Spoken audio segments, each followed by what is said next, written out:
ইমাম আমার নবীর দিকে তাকানো, মুসল্লিয়ানে কেরামের দৃষ্টি নবীর দিকে, সবাই সমানে তালি মারছে, কিন্তু নামাজ ভাঙে নাই। আশ্চর্যের বিষয়, আমার নবী সেন্টারের মধ্যে, ইমামের দৃষ্টিও নবীর দিকে, মুসল্লির দৃষ্টিও নবীর দিকে। কই গেল কেরাত, কই গেল সূরা, সবাই নবী নিয়ে ব্যস্ত। আমার নবী বলছেন আবু বকর, ইশারা করেছেন, ফাআশারা বিয়াদে, হাত দিয়ে ইশারা করলেন, আবু বকর নামাজ কন্টিনিউ করো। কত বলতেছে নবী, কত হয়ে গেছে।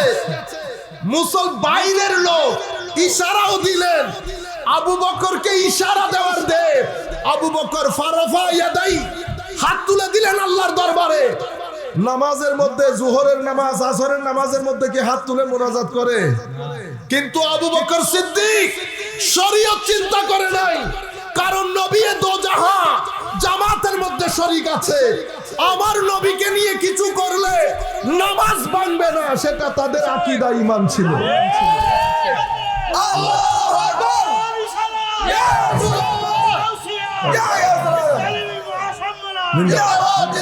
ফারাফা ইয়াদাই, আবু বকর আল্লাহর দরবারে হাত তুললেন। ফাহামিদ আল্লাহ, হাদিসে পাকের মধ্যে আসছে, আল্লাহর দরবারে প্রশংসা করলেন। আল্লাহ, কুহাফার ছেলে, কি বলে দেখেন আল্লাহর দরবারে, কুহাফার ছেলে আবু বকরকে তুমি এই মাকাম দিলা। সেই নামাজের ইমামতিতে কুহাফার ছেলে দাঁড়িয়ে আছে, যেই নামাজের মুসল্লির কাতারে ইমামের মুরসালিন দাঁড়িয়ে আছে। শুকরিয়া তোমার দরবারে। মোনাজাত শেষ করে আবু বকর সিদ্দিক পিছনে আসলেন, আমার নবী ইমামতিতে গেলেন, ইমামতি কন্টিনিউ হলো, নামাজের জায়গায় নামাজ থেকে গেছে, নামাজ ভাঙে নাই। এত কাজের পরেও, এত কাজের পরেও নামাজ শেষ করে আমার নবী বলছেন, আবু বকর, আমি না বলেছি তোমাকে নামাজ পড়িয়ে দিতে? উনি আবারও বলছেন, ইয়া রাসূলুল্লাহ, আবু বকর নামাজ পড়াবে? কুহাফার ছেলে আবু বকরের কি শান, এমন নামাজের ইমামতিতে দাঁড়িয়ে থাকবে যে নামাজের মুসল্লির কাতারে ইমামুল মুরসালিন দাঁড়ানো আছে। তখন আমার নবী খুশি হলেন, আদব দেখে সাহাবীদের, কি আদব, কি তাজিম, বলেন দেখি। সাহাবায়ে কেরামের এই আদব, এই তাজিম, আখেরি সময়ের এই সময়ের মধ্যে আমার নবীর প্রতি কারা প্রদর্শন করে? সাহাবায়ে কেরামের এই তাজিম, এই মহব্বত, এই আদব আজকের যুগে আপনাদের সাথে কারা নবীর প্রতি এই মহব্বত দেখায়? আমি দেখাই না আপনি যারা নিজেদেরকে বেশি সুন্নি বলেন, আমাদেরকে বেদাতি বলেন, শবে বরাতের বিরুদ্ধে বলেন। আপনি বলতেছেন, আপনি কেমনে জানেন আমি সুন্নি? আমার ইংল্যান্ডের মধ্যে আমার ভাই, আমি বলতেছি, আমি কোনোদিন বলতেছি না আমি সুন্নি, কিন্তু তুমি বুকে হাত দিয়ে বলো তো, নবীর প্রতি সাহাবায়ে কেরাম যে মহব্বত দেখিয়েছেন, সেই মহব্বত বর্তমান যুগে কারা দেখায়? যদি তুমি দেখাও তুমি সুন্নি, আমি দেখাইলে আমি সুন্নি। আসো আমরা তোমার গত 100 বক্তব্যের রেকর্ড দেখি, কোন বক্তব্যের মধ্যে তুমি মানুষের ভিতরে আমার নবীর সম্মান তুলে ধরে মানুষের চোখ ভিজিয়েছো? নাই। নবীর সম্মানের এই কাহিনী বন্ধ হয়ে গেছে। কিতাবগুলোর মধ্যে হাদিস পড়ে আছে, বুখারী মুসলিমের মধ্যে, আমরা সেই হাদিস জাতির সাথে শেয়ার করি না। সম্মানিত উপস্থিতি, এই আদব হযরতে আবু বকর সিদ্দিক, এটা তো আমি সামান্য একটা জিনিস আপনাদের সম্মুখে তুলে ধরলাম। সাহাবায়ে কেরাম আমার নবীর থুতু মুবারক নিয়ে মুখে বুকে লাগাতেন। সাহাবায়ে কেরাম আমার নবীর ঘাম মুবারককে আতর হিসেবে ব্যবহার করতেন। সাহাবায়ে কেরাম আমার নবীর দরবারে এসে বসে থাকতেন একটু পানি পরা নেওয়ার জন্য। শীতকালের এই কনকনে শীতের মধ্যে পানি ধরতেন, আমার নবী একটু হাত ভিজিয়ে দিতেন। বুখারী শরীফের রিওয়ায়াত আমি করতেছি, এগুলা আপনি বলেন, এগুলা বললে আমি বুঝতে পারবো আপনিও সুন্নি। আপনারা বুঝতে পেরেছেন? এটাকে সুন্নিয়ত বলে। এটাকে কি বলে? আজকে রাসূলের নাম সুন্নিয়ত, নিসবতে আউলিয়ার নাম সুন্নিয়ত, সাহাবায়ে কেরামের তাজিমের নাম সুন্নিয়ত, আলে বাইতে রাসূলের ইশকের মধ্যে ফানা হয়ে যাওয়ার নাম সুন্নিয়ত। বুঝতে পেরেছেন আপনারা? মাযহাবের অনুসরণের নাম সুন্নিয়ত। আপনি এখান থেকে কোনটা যদি বের করে দেন, তাহলে সুন্নিয়ত থাকবে না। আলে বাইতে রাসূলের মহব্বতের নাম দিয়ে যদি সাহাবায়ে কেরামের শানে বেয়াদবি করি, সাহাবায়ে কেরামের কথা বলতে গিয়ে যদি আলে বাইতে রাসূলের শানে বেয়াদবি করি, তো সুন্নিয়ত হাতছাড়া হয়ে যাবে। সুন্নিয়ত মাঝখানে, আলে বাইতও আছে, সাহাবায়ে কেরামও আছে, আউলিয়ায়ে কেরামও আছে, উলামায়ে রাব্বানিও আছে এবং মাযহাবও আছে। ইনা আমানু ইস্তাজিবু লিল্লাহি ওয়া লিররাসূলি ইযা দাআকুম। হে মুমিন, তোমরা আল্লাহ এবং রাসূলের আহ্বানে সাড়া দাও যখন তিনি তোমাদেরকে আহ্বান করেন। সাড়া দেব দুইজনকে, আহ্বান করে একজনে। পৃথিবীর কোন গ্রামারের সাথে যায় এটা? পৃথিবীর কোন গ্রামার, বাংলা বলেন ইংরেজি বলেন, কোন গ্রামারের সাথে এটা যায় না। নাউন যদি দুইটা হয়, প্রনাউনের মধ্যে প্লুরাল হবে, দে হবে, হি হবে না।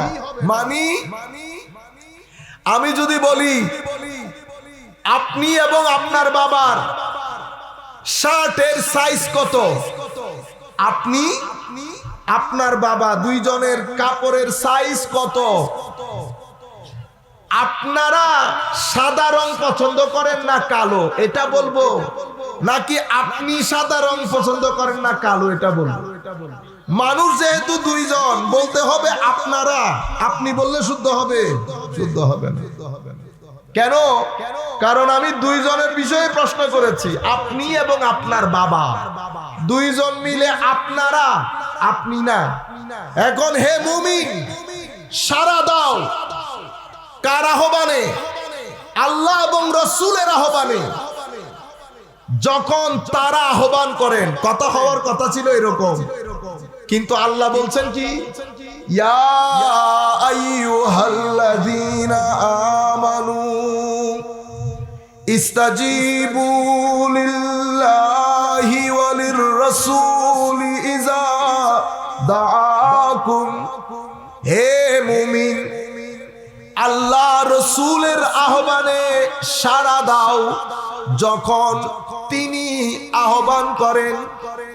মওলা, সাড়া দেব দুইজনের ডাকে, কিন্তু আপনি বলছেন আহ্বান করবেন একজনে। তো আমি কাউকে আহ্বান করি না, আমি কথা বলি শুধু নবীর সাথে। তোমার সাথে আমার কোনো কথা নাই। তোমার সাথে নবী কথা বলবে, আমার সাথে তোমার কোনো কথা নাই।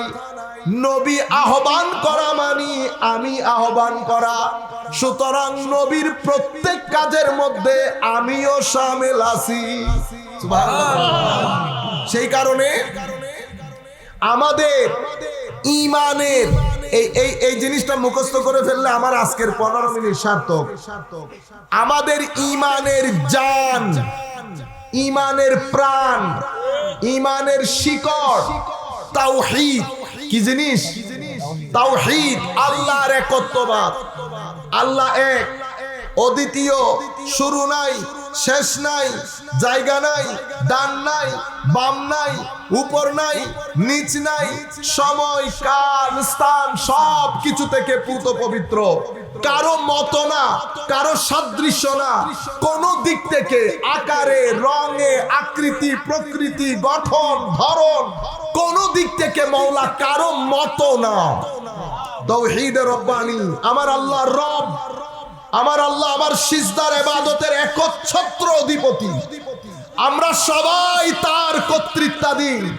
তিনি মালিক, তিনি দয়ালু, তিনি রহিম, তিনি মালিক। সূরা ফাতিহার মধ্যে যেভাবে বলেছেন, উলুহিয়ত, রুবুবিয়ত, রহমানিয়ত, রহিমিয়ত, মালিকিয়ত। আলহামদুলিল্লাহি রাব্বিল আলামিন, আর রহমানির রহিম, মালিকি ইয়াউমিদ্দিন। এই মহান রব, এই তাওহীদ হচ্ছে আমাদের ঈমানের প্রাণ কেন্দ্র। সেই তাওহীদের চাবি, সেই তাওহীদের তালার চাবি হচ্ছে রিসালাত। আপনি রিসালাত বাদ দিলে তাওহীদের তালার চাবি খুলতে পারবেন না। নিজে নিজে পণ্ডিতি করে গেলে কোনো লাভ নাই। তাইলে মূল প্রাণ তাওহীদ, তাওহীদের তালার চাবি রিসালাত। রেসালতের প্রাণ মূল আনুগত্য, নবী কর্তৃক আনিত বাণীগুলাকে অনুকরণ করা। আচ্ছা, আনুগত্যের চাবি হচ্ছে আমার নবীর, আমার নবীর ব্যক্তি সত্তার প্রতি অফুরন্ত মায়া মমতা, এটা হচ্ছে নবীর আনুগত্যের চাবি। মহব্বত যদি না থাকে আনুগত্য কবুল হবে না, মহব্বত না থাকলে আনুগত্য কবুল হবে না।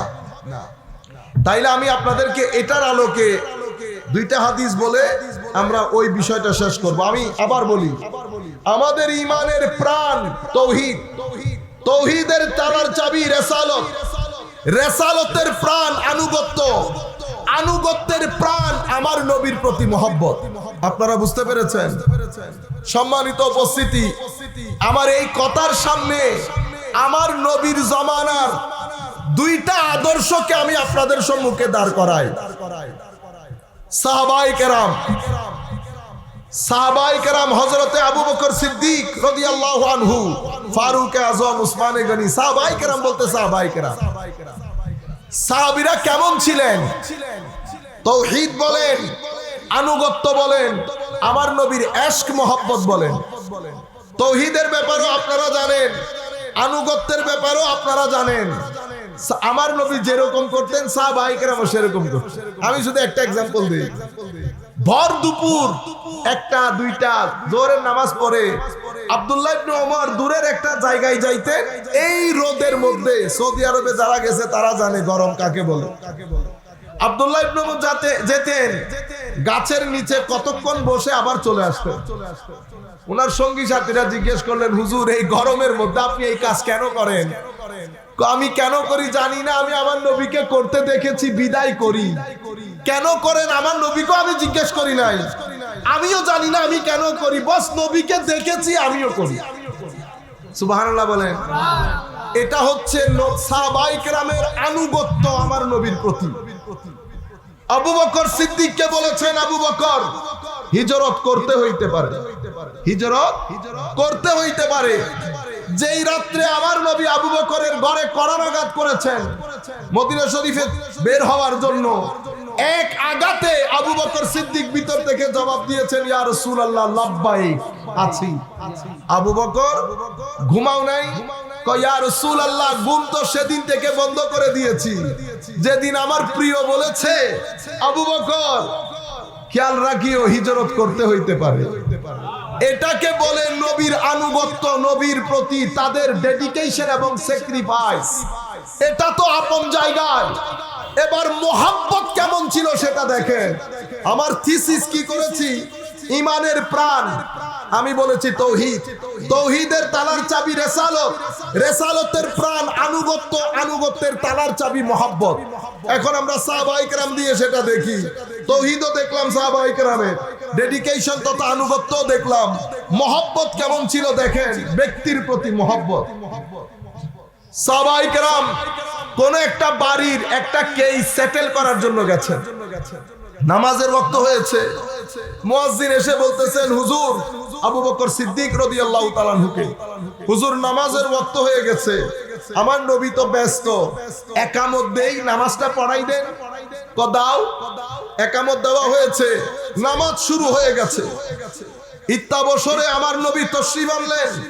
ওয়াহুম, হাদিসে পাকের মধ্যে এভাবে এসেছে, ওয়াহুম সুফুফুন ফিস সালাত, তারা নামাজের মধ্যে, বোঝার চেষ্টা করেন, নামাজের জামাত চলছে। পিছন দিক থেকে নবী দো জাহান তাশরীফ এনেছেন। আমার নবী তখন সাহাবায়ে কেরাম থেকে পিছন থেকে কাতার ভেঙে ভেঙে এভাবে ফাঁক করে করে আমার নবী প্রথম কাতারে চলে গেলেন।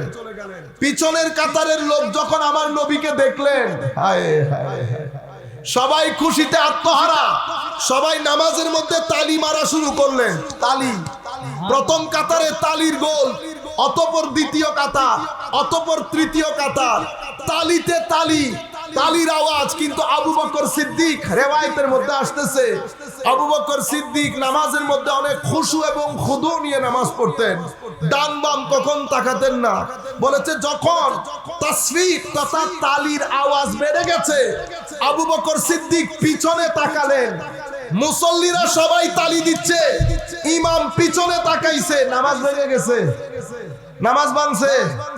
নামাজ তো ভেঙে যাওয়ার কথা, শরীয়ত বলছে ইমাম যেহেতু পিছনে তাকাইছে, তো পিছনে তাকাইলে সিনা তো কিবলা থেকে সরে গেছে, সিনা কিবলা থেকে সরে গেছে। ইমাম আমার নবীর দিকে তাকানো, মুসল্লিয়ানে কেরামের দৃষ্টি নবীর দিকে, সবাই সমানে তালি মারছে, কিন্তু নামাজ ভাঙে নাই। আশ্চর্যের বিষয়, আমার নবী সেন্টারের মধ্যে, ইমামের দৃষ্টিও নবীর দিকে, মুসল্লির দৃষ্টিও নবীর দিকে।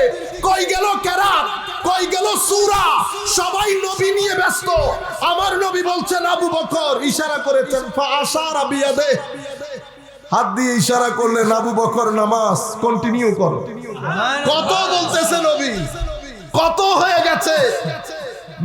বাইরের লোক ইশারাও দিলেন, আবু বকরকে ইশারা দেওয়ার দে। আবু বকর ফারাফা ইয়াদাই, হাত তুলে দিলেন আল্লাহর দরবারে। নামাজের মধ্যে, জোহরের নামাজ, আসরের নামাজের মধ্যে কি হাত তুলে মোনাজাত করে? কিন্তু আবু বকর সিদ্দিক শরীয়ত চিন্তা করে নাই, কারণ নবী দো জাহান জামাতের মধ্যে শরীক আছে।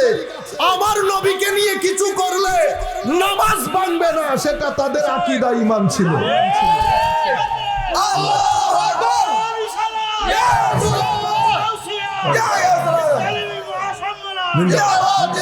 ফারাফা ইয়াদাই, আবু বকর আল্লাহর দরবারে হাত তুললেন, ফাহামিদ আল্লাহ, হাদিসে পাকের মধ্যে আসছে, আল্লাহর দরবারে প্রশংসা করলেন। আল্লাহ, কুহাফার ছেলে, কি বলে দেখেন আল্লাহর দরবারে, কুহাফার ছেলে আবু বকরকে তুমি এই মাকাম দিলা, সেই নামাজের ইমামতিতে কুহাফার ছেলে দাঁড়িয়ে আছে, যেই নামাজের মুসল্লির কাতারে ইমামের মুরসালিন দাঁড়িয়ে আছে। শুকরিয়া তোমার দরবারে। মোনাজাত শেষ করে আবু বকর সিদ্দিক পিছনে আসলেন, আমার নবী ইমামতিতে গেলেন, ইমামতি কন্টিনিউ হলো, নামাজের জায়গায় নামাজ থেকে গেছে, নামাজ ভাঙে নাই। এত কাজের পরেও, এত কাজের পরেও নামাজ শেষ করে আমার নবী বলছেন, আবু বকর, আমি না বলেছি তোমাকে নামাজ পড়িয়ে দিতে? উনি আবারও বলছেন, ইয়া রাসূলুল্লাহ, আবু বকর নামাজ পড়াবে? কুহাফার ছেলে আবু বকরের কি শান, এমন নামাজের ইমামতিতে দাঁড়িয়ে থাকবে যে নামাজের মুসল্লির কাতারে ইমামুল মুরসালিন দাঁড়ানো আছে। তখন আমার নবী খুশি হলেন, আদব দেখে সাহাবীদের, কি আদব, কি তাজিম, বলেন দেখি। সাহাবায়ে কেরামের এই আদব, এই তাজিম, আখেরি সময়ের এই সময়ের মধ্যে আমার নবীর প্রতি কারা প্রদর্শন করে? সাহাবায়ে কেরামের এই তাজিম, এই মহব্বত, এই আদব আজকের যুগে আপনাদের সাথে কারা নবীর প্রতি এই মহব্বত দেখায়? আমি দেখাই না আপনি যারা নিজেদেরকে বেশি সুন্নি বলেন, আমাদেরকে বেদাতি বলেন, শবে বরাতের বিরুদ্ধে বলেন। আপনি বলতেছেন, আপনি কেমনে জানেন আমি সুন্নি? আমার ইংল্যান্ডের মধ্যে আমার ভাই, আমি বলতেছি, আমি কোনোদিন বলতেছি না আমি সুন্নি, কিন্তু তুমি বুকে হাত দিয়ে বলো তো, নবীর প্রতি সাহাবায়ে কেরাম যে মহব্বত দেখিয়েছেন, সেই মহব্বত বর্তমান যুগে কারা দেখায়? যদি তুমি দেখাও তুমি সুন্নি, আমি দেখাইলে আমি সুন্নি। আসো আমরা তোমার গত 100 বক্তব্যের রেকর্ড দেখি, কোন বক্তব্যের মধ্যে তুমি মানুষের ভিতরে আমার নবীর সম্মান তুলে ধরে মানুষের চোখ ভিজিয়েছো? নাই। নবীর সম্মানের এই কাহিনী বন্ধ হয়ে গেছে। কিতাবগুলোর মধ্যে হাদিস পড়ে আছে, বুখারী মুসলিমের মধ্যে, আমরা সেই হাদিস জাতির সাথে শেয়ার করি না। সম্মানিত উপস্থিতি, এই আদব হযরতে আবু বকর সিদ্দিক, এটা তো আমি সামান্য একটা জিনিস আপনাদের সম্মুখে তুলে ধরলাম। সাহাবায়ে কেরাম আমার নবীর থুতু মুবারক নিয়ে মুখে বুকে লাগাতেন। সাহাবায়ে কেরাম আমার নবীর ঘাম মুবারককে আতর হিসেবে ব্যবহার করতেন। সাহাবায়ে কেরাম আমার নবীর দরবারে এসে বসে থাকতেন একটু পানি পরা নেওয়ার জন্য। শীতকালের এই কনকনে শীতের মধ্যে পানি ধরতেন, আমার নবী একটু হাত ভিজিয়ে দিতেন। বুখারী শরীফের riwayat, আমি করতেছি এগুলা আপনি বলেন, এগুলা বললে আমি বুঝতে পারবো আপনিও সুন্নি। আপনারা বুঝতে পেরেছেন? এটাকে সুন্নিয়ত বলে। এটাকে কি বলে? আজকে রাসূলের নাম সুন্নিয়ত, নিসবতে আউলিয়ার নাম সুন্নিয়ত। সাহাবায়ে কেরামের তাজিমের নাম সুন্নিয়ত, আলে বাইতে রাসূলের ইশকের মধ্যে ফানা হয়ে যাওয়ার নাম সুন্নিয়ত। বুঝতে পেরেছেন আপনারা? মাযহাবের অনুসরণের নাম সুন্নিয়ত। আপনি এখান থেকে কোনটা যদি বের করে দেন তাহলে সুন্নিয়ত থাকবে না। আলে বাইতে রাসূলের মহব্বতের নাম দিয়ে যদি সাহাবায়ে কেরামের শানে বেয়াদবি করি, সাহাবায়ে কেরামের কথা বলতে গিয়ে যদি আলে বাইতে রাসূলের শানে বেয়াদবি করি, তো সুন্নিয়ত হাতছাড়া হয়ে যাবে। সুন্নিয়ত মাঝখানে, আলে বাইতও আছে, সাহাবায়ে কেরামও আছে, আউলিয়ায়ে কেরামও আছে, উলামায়ে রাব্বানিও আছে এবং মাযহাবও আছে। আপনারা বুঝতে পেরেছেন? আমরা আমাদের কথা না বাড়াই, কন্টিনিউয়াস ফোন দিচ্ছেন উনি, মাইন্ড করবেন, আবার পুলিশ পাঠায় আবার সবাই নিয়ে যাবে। আমাদের থেকে ডোমারছে একবার। আপনাদের সকলের প্রতি আন্তরিক মোবারকবাদ, ধন্যবাদ। আমার ইচ্ছে করতেছে আপনাদের সাথে থেকে আরো বেশ কিছুক্ষণ কথা বলতে। 1 বছর আগে প্রোগ্রাম নেওয়া আমাদের কথা না বেটা, আপনারা তো বেটা ছোটখাটো লোক। আমার উস্তাদ আয়েশা যদি শহীদ হয়ে যায় আমি আর 1 মিনিটও বসতে পারবো না। কেন? কারণ হচ্ছে কথাবার্তা। ওয়ামা আলাইনা ইল্লাল বালাগুল মুবিন। আসসালামু আলাইকুম ওয়া রাহমাতুল্লাহি তাআলা। এখানে আপনারা যে মাইকটা দেন তো, আপনাদের আমি এতদিন পর্যন্ত বলতেছি তবু আপনারা জায়গার মধ্যে রয়ে গেছেন। বেটা জানা এই প্রশ্ন আজকের পর থেকে কাউকে করবেন না। কেন? জানাজার নামাজের দোয়া কোন কায়নাত করে 2-4 জন করলো কি না করলো কি, আপনারা বুঝতে পারেন? কেন বুঝেন না আপনারা? এগুলো আপনাদেরকে ডিস্টার্ব করে। কেন? আপনাদের বাংলাদেশ শুনে এখানে যদি ফারুক আজমের উনিও যদি ফোন করে দুইজন আমার সবাই বলতে ফারুক আজমের দিন বুঝে আসে। ফারুক আজম দিন এখানে যদি পৃথিবীর সবচেয়ে বড় আলেমও বলে যায় তো যাওয়ার সময় তিনজন বলতে আমি বেদাত করি। সুতরাং এগুলা নিয়ে আপনারা মাথায় করতে ইচ্ছে না করলে না করুক। বাংলাদেশে যেমন সবাইবেলা আপনারা পুরো সবাইবেলাতে দিন সবাইবেলা যায় না যায় যে নামও হারাইছে ওইটা নিয়ে হারাইতেছে কেন? আমার নবী যাদের দোয়া কবুল হবে না বলেছে ওই লিস্টে আপনার নাম আছে কিনা এটা না চেক করুন। ঠিক আছে? ওগুলা জানাজার পরের দোয়া জায়েজ না এটা নিয়ে মাথা মাটি করার দরকার নাই। সুন্নিয়ত এটার নাম না, সুন্নিয়ত তার উপরের জিনিস। সুন্নিয়ত তার উপরে। আমি বলতেছি ভাই জানাজার নামাজে পড়ে মুনাজাত করবে না, না করবে না, করিস না। আমার নবীর মহব্বত কর। কি কর? আমার নবীরে মহব্বত কর। আলে বাইতে রাসূলের মহব্বত কর। করিস না মুনাজাত, যখন ইচ্ছে করিস। সাথে থাকতে থাকতে সবাই করে। বুঝতে পেরেছেন? যেমন তারাবি, বেটা তারাবি কিয়ামতের দিন সকালবেলাও দেখবেন 2 জন দাঁড়াবে, তারাবি নেই। আপনি যদি এখানে কিতাবের সমুদ্র বলিয়ে দেন কোনটা লটকে যায়? কোন কায়দার মধ্যে তারাবি হয় না? মক্কা শরীফের মধ্যে কি 8 রাকাত করে? মদিনা শরীফের মধ্যে কি 8 রাকাত করে? মিশরে কি 8 রাকাত করে? ইয়েমেনে 8 রাকাত করে? সিরিয়াতে 8 রাকাত করে? কোন কায়নাত করে? এখন আপনি যদি পড়তে ইচ্ছে না করে না পড়ে, কারণ এখানে শয়তান তো আছে, এটাতে কোনো সন্দেহ নাই। শয়তান তো আপনার ঘরে ঘরে এসে ওয়াসওয়াসা দেয় না, ওয়াসওয়াসা দেয় মানুষ। শয়তান আল্লাযী ওয়াসওয়াসু ফি সুদুরিন নাস মিনাল জিন্নাতি ওয়ান নাস। নাসের কাম ওয়াসওয়াসা দেওয়া। ওয়াসওয়াসা কেমনে দেয়? নাই বাস নাই নিয়ে ঘরে চলে গেছে। ওই ওয়াসওয়াসা যখন দিয়েছে সবার উপরে ঘুরতে যাচ্ছে। কেন ঘুরছে? কারণ আল্লাযী ওয়াসওয়াসু ফি সুদুরিন নাস। এগুলো তো আপনারা আজকের পর থেকে বেটা এই প্রশ্নগুলো করবেন না কোনদিন। সেকেন্ড ইস্যু উলামায়ে কেরাম সেটেল করে দিয়ে গেছেন। আপনার ইচ্ছে করলে করবেন, ইচ্ছে না করলে করবেন না। আপনি কেন দলিল দিবেন? দলিল আপনি তার কাছ থেকে জেনে নেবেন যে জানাজার নামাজের পরে মুনাজাত না জায়েজ, একটা দলিল দেন। আমি আপনাদেরকে টেকনিকগুলো বুঝাই দিই। ওনারা কি বলবে জানেন? ওনারা বলবে আপনাদেরকে নবী এটা করেন না। তাহলে তো আপনার সাথে আমার কথা এটা নিয়ে হবে না। তাহলে তো আপনার সাথে কথা হবে বেদাত নিয়ে। কি নিয়ে? বেদাত নিয়ে। আমি যদি নবী রহমত শরীফ আপনি বলতেছেন হুজুর দলিল দেন, আমি দলিল দেবো কেন? আপনি দলিল দিবেন। আপনি দলিল দিবেন আমার নবী হাদিসে পাকে বলতে ঘোষণা করেছে রবিউল আউয়াল ইবাদত উদযাপন করেন না। আপনার কাছে কোনো দলিল নাই, আপনি কোথায় যাবেন? কি নবীর যুগে ছিল না। নিয়ে না এটা জানেন, বুঝেন, বুঝার চেষ্টা করেন এবং নামাজ দোয়া করেন, কোরআনের তিলাওয়াত করেন, আখলাক দুরস্ত করেন, মানুষের খেদমতে কাজ করেন। এই যে মাহে রমজান আসতেছে, রমজানের মধ্যে অন্তর এলাকার যারা গরিব গোলাম আছে ছেলেরা 15-20 জন ছেলে মিলে কিছু টাকা পয়সা তুলে আপনারা আপনাদের এলাকার গরিব গোলামের মধ্যে ইফতারি বিতরণ করেন। গরিব পরিবারের ছেলেরা আছে তাদেরকে কাপড় কিনে দিতে তাদের খুশি হলে আমার নবী খুশি হবে। তারা খুশি হলে আমার নবী খুশি হবে। তিনি বসে ইফতারি করতেছেন, আপনার ঘরে গরিবের ঘরের মধ্যে দুই কেজি চনা বুট নাই, আপনি দিন তাহাজ্জুদের সমুদ্র লইয়া দেন, আমার নবী খুশি হবেন না? না না, নবী খুশি হবে না। আল্লাহ আমাদের ভাষা বলতে পারে।